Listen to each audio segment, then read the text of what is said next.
नमस्कार प्रिय विद्यार्थियों, आज के वीडियो से हम स्नातक तृतीय वर्ष के प्रथम प्रश्न पत्र की चतुर्थ इकाई के अंतर्गत मनुस्मृति का अध्ययन करेंगे। तो आइए प्रारंभ करते हैं। सबसे पहले देखिए कि स्मृति क्या है।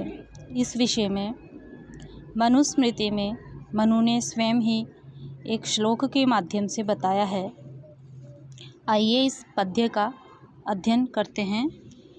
श्रुतिस्तु वेदो विज्ञेयो धर्मशास्त्रं तु वै स्मृतिः ते सर्वार्थेषु अमीमांसे ताभ्यां धर्मो हि निर्बभौ। देखिए, श्रुतिस्तु वेदो विज्ञेय। श्रुति तो वेद है, वेद जानना चाहिए।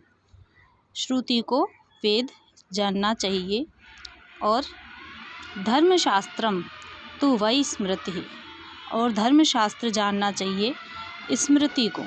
तात्पर्य यह है कि वेद को श्रुति समझना चाहिए और स्मृति को धर्मशास्त्र। धर्मशास्त्र का तात्पर्य है कि जो हमारी सामाजिक, राजनीतिक एवं सभी प्रकार की जो हमारी व्यवस्था है, मानव सभ्यता एवं संस्कृति की जो व्यवस्था है, मानव का जो अस्तित्व है पृथ्वी पर, किस प्रकार से हम सुख एवं शांतिपूर्वक व्यवस्था में रह सकते हैं, इसी बात को लेकर धर्मशास्त्र का निर्माण किया गया है, जिसमें समाज में रहने वाले मानव के कर्तव्य बताए गए हैं कि किस प्रकार से एक व्यवस्था में सभ्य एवं सुसंस्कृत जीवन हम जी सकते हैं। इसी को धर्मशास्त्र कहा गया है। एवं मनुस्मृति में विशेष रूप से वर्णाश्रम व्यवस्था का वर्णन किया गया है। तो देखिए, श्रुतिस्तु वेदो विज्ञेय धर्मशास्त्रम तु वै स्मृति। स्मृति को धर्मशास्त्र समझना चाहिए। ते सर्वार्थेषु अमीमांसे, सभी अर्थों में। अमीमांसे का तात्पर्य है, मीमांसा का तात्पर्य है कि जिसमें विभिन्न प्रकार के तर्कों के माध्यम से किसी सिद्धांत की स्थापना की जाती है। किंतु यहाँ पे मनु ने बताया है कि वेद एवं स्मृति के विषय में कोई भी तर्क वितर्क नहीं किया जाना चाहिए। तर्क वितर्क से रहित होनी चाहिए, क्योंकि इन दोनों को धर्म कहा गया है। तो वेद एवं स्मृति है अपने आप में ही सिद्ध है, तो इनको सिद्ध किए जाने की कोशिश नहीं की जानी चाहिए। इसलिए ये दोनों अमीमांसा अर्थात मीमांसा रहित है। क्योंकि ताभ्याम धर्मो ही निर्बभौ, क्योंकि इनसे वास्तव में इन दोनों से ही धर्म निकला है।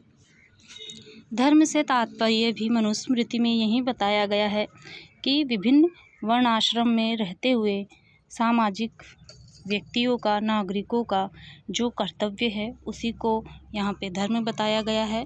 तो इस प्रकार से इस पद्य में हमने मनुस्मृति का अर्थ देखा कि वास्तव में स्मृति क्या है, कि श्रुति शब्द से वेद और स्मृति शब्द से धर्मशास्त्र समझना चाहिए।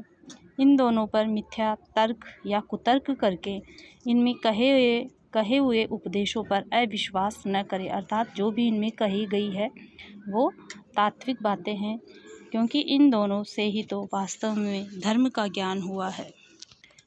एवं इससे आगे मनु ने वेद एवं स्मृति के महत्व को इंगित किया है। देखिए, श्रुति स्मृति उदितम धर्मम अनुतिष्ठन् हि मानव इह कीर्तिमवाप्नोति प्रेत्य च अनुत्तमं सुखम। देखिए, श्रुति अर्थात वेद, स्मृति अर्थात धर्मशास्त्र, उदितम कहे हुए, वेद एवं स्मृति में कहे हुए, धर्मम धर्म को, अनुतिष्ठन उस धर्म के अनुसार आचरण करते हुए, ही मानव सचमुच में, कि वेद एवं स्मृति के अनुसार धर्म आचरण करता हुआ मानव यह कीर्तिम अवाप्नोति, इस संसार में रहते हुए, जीवित रहते हुए कीर्ति अर्थात यश को प्राप्त करता है। प्रेत्य का तात्पर्य है मरकर, उपसर्ग पूर्वक इण गतौ धातु में लेप प्रत्यय करके प्रत्यय शब्द बनता है, जिसका तात्पर्य है, देखिए, मरकर, च और अनुत्तमम सर्वोत्कृष्ट, सुखम सुख आनंद को प्राप्त करता है।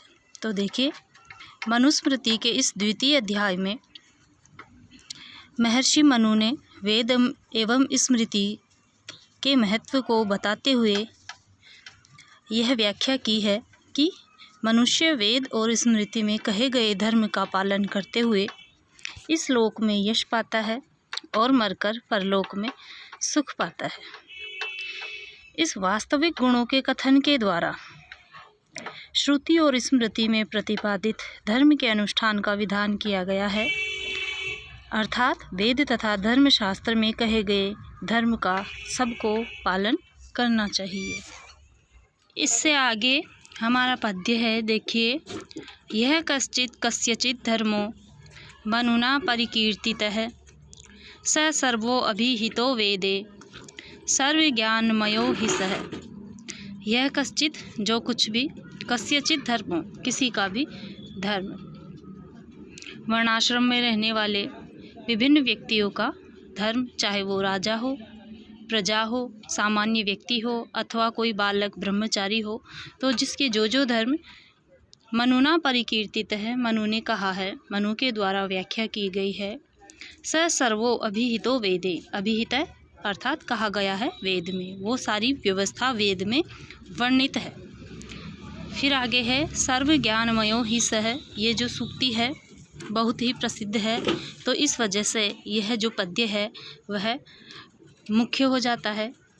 तो देखिए, वेद के बारे में कहा गया है कि सर्व ज्ञानमय ही स, जो वेद है संपूर्ण ज्ञान विज्ञान से युक्त है।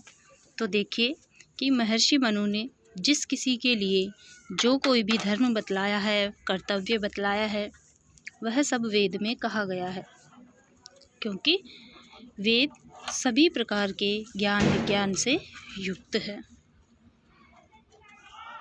हमारे इस आगे के पद्य में देखिए, धर्म के मूल के विषय में बताया गया है कि धर्म जिस पर आधारित होता है, वेदो अखिलो धर्म मूलम स्मृतिशीले च तद्विदाम आचारश्चैव साधूनाम आत्मनः तुष्टिरेव च। देखिए, वेदो अखिलो धर्म मूलम, वेद स्मृतिशीले च तद्विदाम, स्मृति शास्त्र एवं शीले शील स्वभाव, तद्विदाम उसे जानने वालों की अर्थात वेदज्ञों की। तो इस प्रकार से देखिए, वेद, स्मृति और शील स्वभाव, आचारश्चैव साधूनाम और सज्जन व्यक्तियों का आचरण, आत्मनः तुष्टिरेव च और अपने आप की संतुष्टि, अखिलो धर्म मूलम, ये सब कुछ धर्म का मूल है। तो देखिए, संपूर्ण वेद, वेद है अखिल, है अखिल का तात्पर्य है संपूर्ण, संपूर्ण वेद, वेद शास्त्र जानने वालों के रचे हुए धर्म शास्त्र, वेद वेत्ताओं के मन की स्वाभाविक प्रवृत्ति, सज्जनों का आचरण एवं वेदज्ञ शिष्टों के मन का संतोष, ये सब धर्म का मूल है, धर्म के प्रमाण है। अब हमारे इस अगले पद्य में देखिए, धर्म का लक्षण बताया गया है, वेदः स्मृति सदाचारः स्वस्य च प्रियमात्मनः एतत् चतुर्विधं प्राहु साक्षात् धर्मस्य लक्षणम्। कि वेदः, वेद, स्मृति, धर्मशास्त्र, सदाचार है सज्जन व्यक्तियों का आचरण, स्वस्य च प्रियमात्मन है और अपने मन को जो प्रिय लगे उस प्रकार का आचरण, एतत् चतुर्विधम प्राहु, ये चार प्रकार के गए हैं, साक्षात धर्मस्य लक्षणम, साक्षात धर्म के लक्षण। तो इस प्रकार से देखिए कि छठे श्लोक में जिन चार की धर्म मूलकता का विधान किया गया था, उन्हीं को इस श्लोक में धर्म का लक्षण स्वीकार किया गया है। इस पद्य का भाव यह है कि वेद सम्मत, श्रुति सम्मत, शिष्टाचार सम्मत एवं जो अपनी आत्मा को प्रिय लगे ऐसा आचरण ही धर्म है। शांत अंतःकरण के अनुरूप आचरण धर्म ही कहा गया है। ऐसा ही आचरण आत्मा को प्रिय होता है।